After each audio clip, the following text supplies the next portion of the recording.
may have been the case. And this is really the answer from our perspective. Mr. Durham was high on methamphetamine throughout this incident. During the autopsy, they took blood samples from Mr. Durham. He had 500 nanograms per milliliter of methamphetamine in his system at the time of his death. He had 155 nanograms per milliliter of amphetamine in his system, which is the metabolite.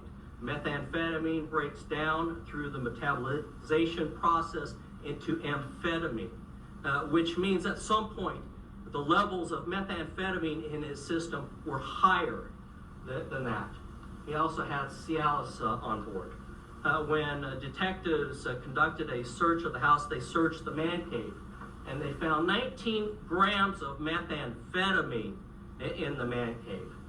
They found 2.5 grams of ecstasy in the man cave where he did his entertaining, and they found a 0.5 gram of Xanax as well.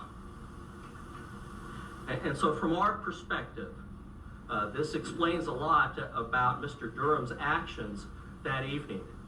And please understand, we're not suggesting that Officer Bookman knew some of this information. What we are saying is that this evidence corroborates Officer Bookman's perception in those few seconds that Mr. Durham was the aggressor in that incident, that he was holding this female and had a knife close to her throat, close to her carotid arteries. This is from the toxicology report. We had an expert, and you'll see in the packet that we had an expert conduct an analysis of the toxicology, but this is the medical examiner's toxicology report.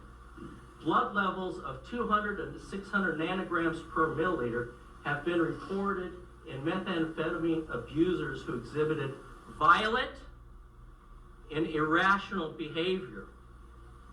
High doses of methamphetamine can also elicit restlessness, confusion, hallucinations, circulatory collapse, and convulsions. This is the medical examiner's toxicology report. Now, we don't know what Mr. Durham's mindset was at the time.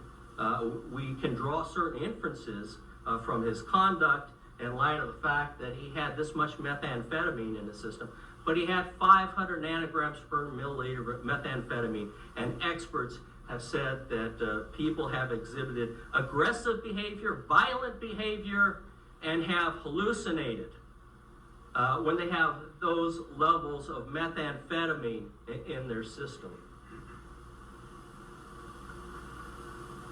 And so this is an example of how his state of mind might not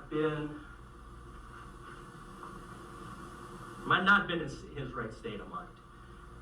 This is his call to 911. When he knew that his girlfriend was the person outside trying to break in, he says, "These two people out here is killing, shooting guns at my house."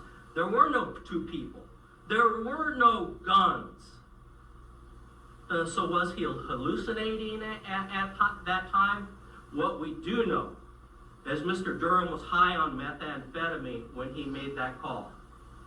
He says they already killed someone. Nobody was killed in that house. Oh, was he hallucinating? We don't know, but what we do know is he was high on methamphetamine.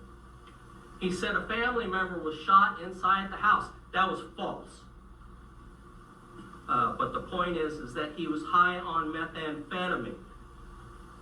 He denied knowing the two shooters, and he was told by the 911 operator who stayed on the call with him throughout that police were coming.